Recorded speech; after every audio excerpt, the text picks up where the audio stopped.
So my name is Tatiana, and I'm happy to be here. Well, I work in Peter the Great St. Petersburg Polytechnic University, and together with my colleague from Moscow, we have been collaborating on developing stochastic models of stock indexes oscillations. Actually, earlier we did mainly research about social network analysis and information diffusion in social networks. But this is a very fresh research, and I'm presenting it for the first time, and that's why I'm quite nervous.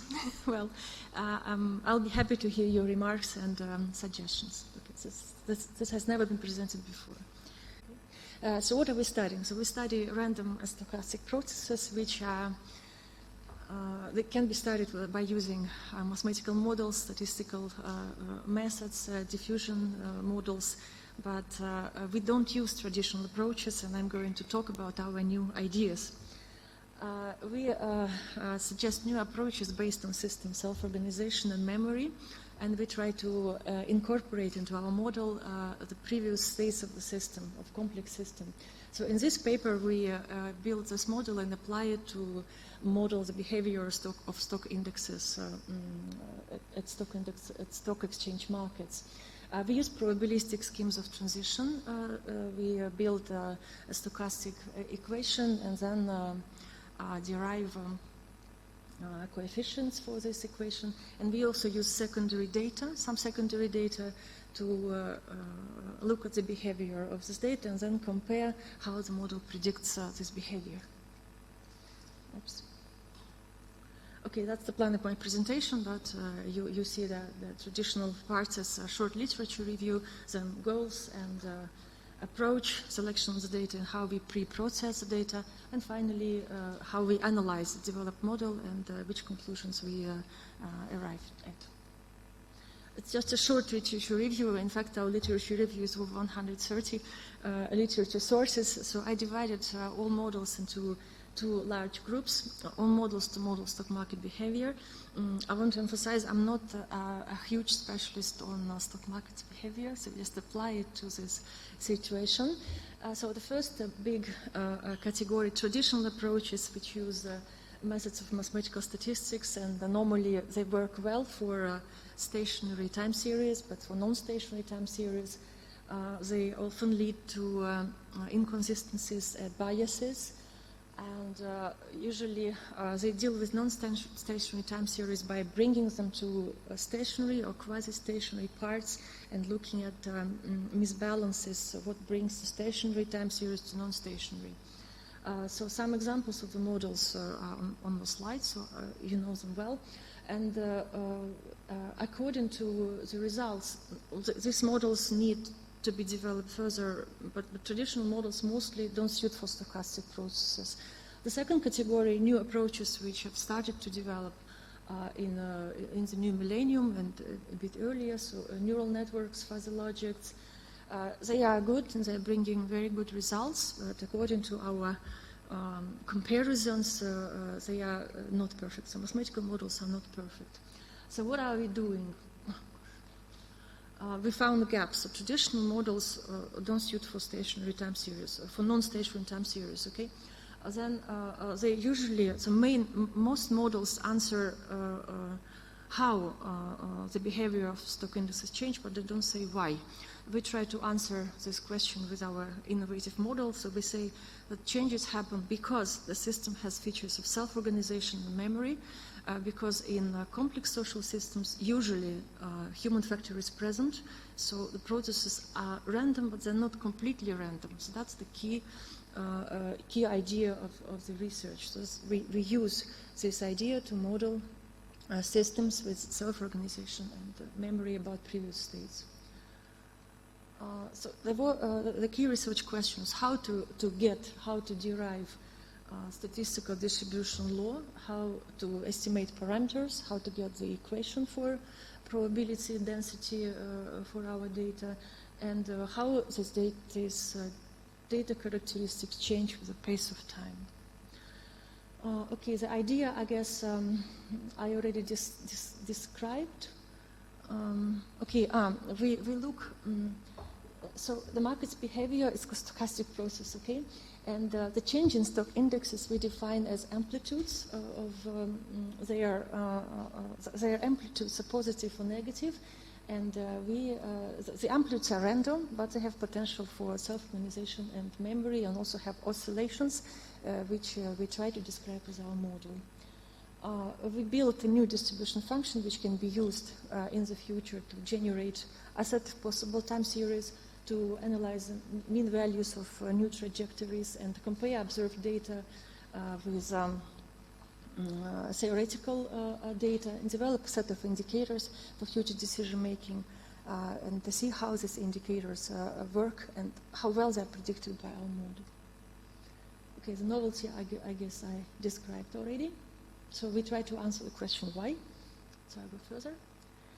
So now we need some preliminary data to use it further for comparison. So we select Dow Jones and Hang Seng index behavior, so for two markets, developed market and developing market, for 1 year. So we extracted the values of these indices every minute. This is behavior of the indexes for the selected year, all right? And then developed the algorithm for processing this data and building histograms of probability density function. So shall I describe in detail this algorithm, or is it comparatively clear? So for every moment we select research stock index, then we calculate amplitudes, positive or negative. Then we sort these amplitudes and build the histograms, and then based on histograms we calculate different momentums of the distributions, mathematical expectation, asymmetry, excess, variance, so all we need. And then we express graphically the dependencies of momentum oscillations from the time interval when they were calculated. And by using these algorithms we obtain some graphs showing the dynamics of stock indices behavior. So what do we see? For small intervals, for small time intervals, there was actually a laser here. Yeah. I was looking for the pointer, never mind. The red button. Which button?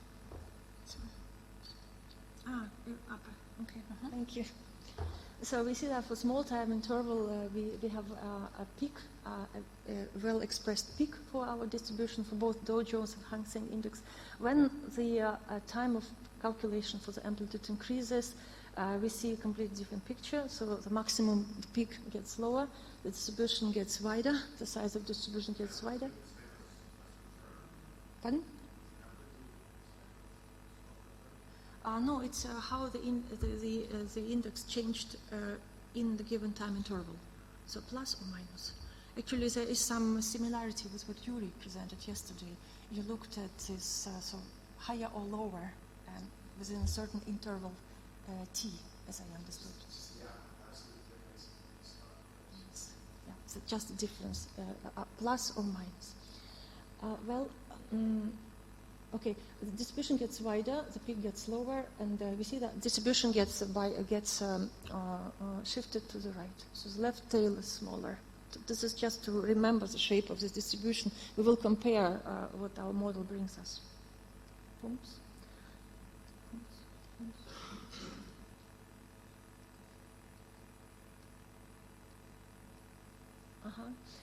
Then we calculate also the dependencies of mathematical expectations for these amplitudes, depending on the time of the calculation in minutes for Dow Jones and Hang Seng, and variance of the amplitude depending on the time when the amplitudes were calculated, also for Dow Jones and Hang Seng. So what do we see from this data? we see that there is some sophisticated law behind, and we definitely see that these processes are not completely random, because if they were random, then mathematical expectation would be permanent and not depending on time. So it would be 0 or it would be some permanent value, and the variance would depend on time in a certain clear way. So here we see that there is something which is not completely random. So we state that when human factor is present, then the system has some features of self-organization, and that defines this behavior. Now, the model. So there will be two parts. At first, we use probabilistic difference schemas to derive the key equations for the model, and then we solve the boundary value problem. So how do we develop probabilistic difference schemas? We look at the amplitude again. The amplitude is x for any time interval t. So then each interval t has small parts tau. So the any time interval can be expressed as th, as h multiplied by tau, and h is a number of steps. So h is a discrete time in this way. Discrete time, a unit of h can be is equals tau actually. So then the amplitude for the chosen t is called xh, and we know from previous data processing, from our secondary data processing, that xh can be positive or negative. So this schema we use to derive first equation for our model. So that's the state x, that the system can go back by a certain characteristic xi, or certain characteristic epsilon, or it can go forward on each step. And then with the help of this scheme, we can find probability p xh, that deviations for a certain interval h equals to x, as follows. Okay, so we find these probabilities, and then we actually deal with conditional probability of x coming to a certain state on step x, and therefore we can derive the first equation where epsilon and xi are certain permanent values. We can do the same for also previous condition. So for the next condition, pH plus 2, we can also make a similar picture. It would just be bigger, so I didn't put it here. And then we consider that t equals to h multiplied by tau, and t is the time of the process, h number of the step. So we can do a Taylor expansion and get this equation 4, which is already it is already our model. So what is new? Some parts are known from the diffusion model. For example, the first derivative by x, the first derivative by the second derivative by x.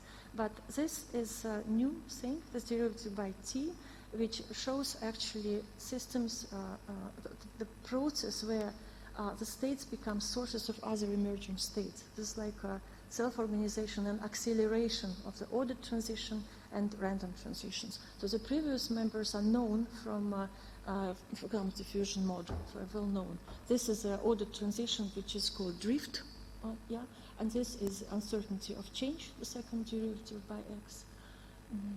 All right. Yeah. Okay, now it's time to solve the boundary value problem, and we presume that our P is continuous, and we can shift from probability P to probability density and formulate the boundary value problem for defining dependency between probability density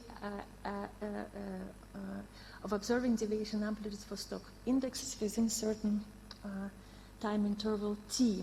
The boundary conditions are clear.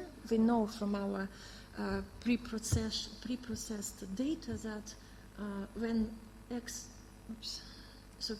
is big, the probabilities of observing certain amplitudes are becoming very small. So we concluded it from our experimental data processing. So okay, the next boundary condition, the first initial condition, will be set as the delta function, because for time interval 0, only one amplitude is possible, which is 0. So we do that. And the second initial condition we derive from the idea that the first derivative of our probability function by t is actually speed of change. So it is this. And the delta t aims at, how to express it correctly in English? How to express it in English? So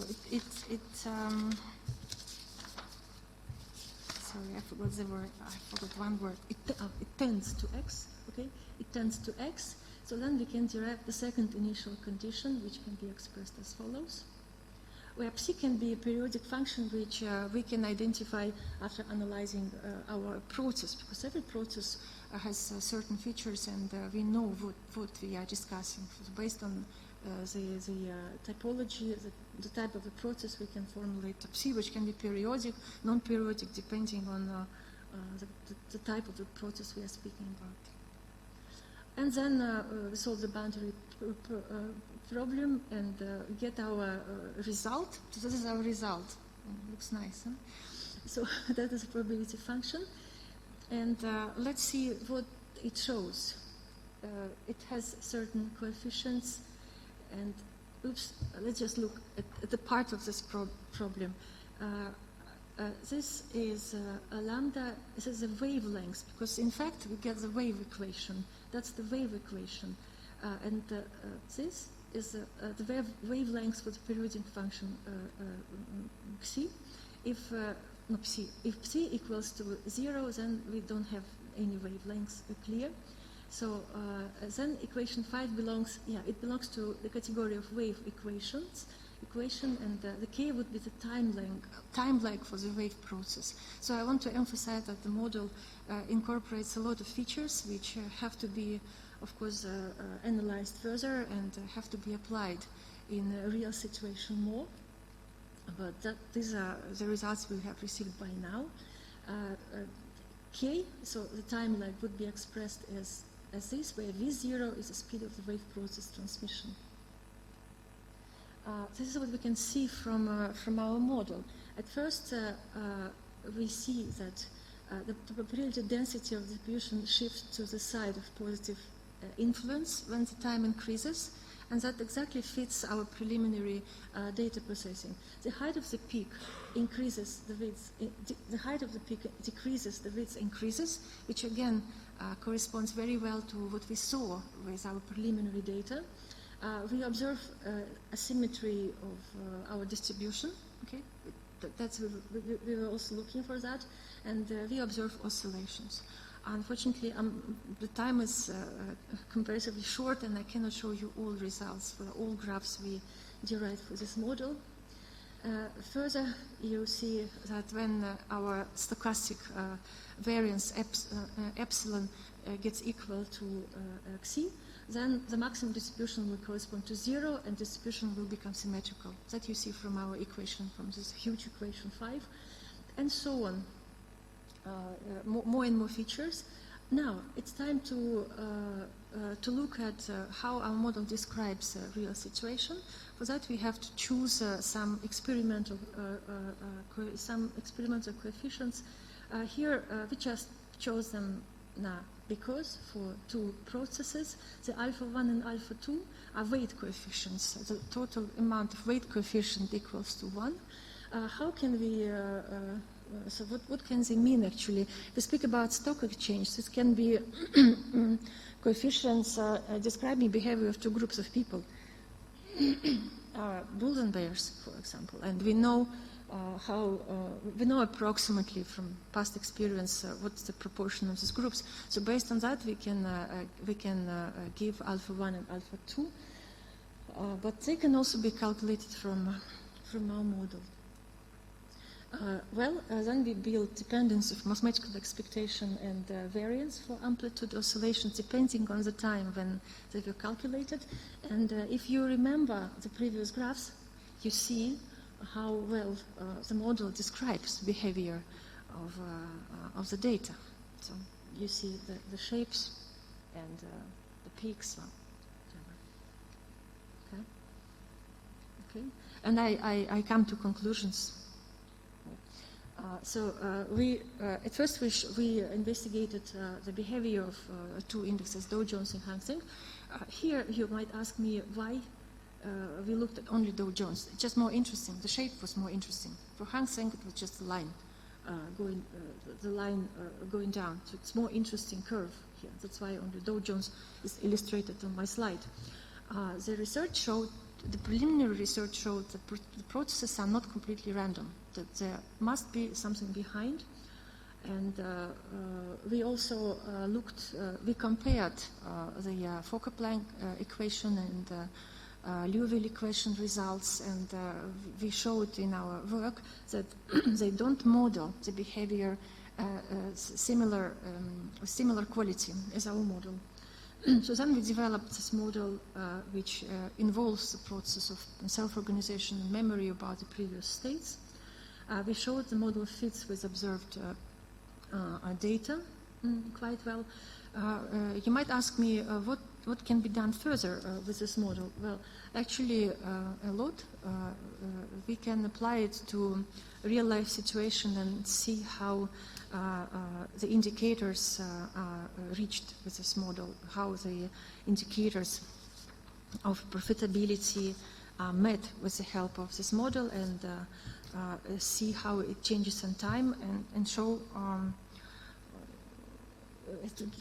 how to develop successful investment strategies for decision making.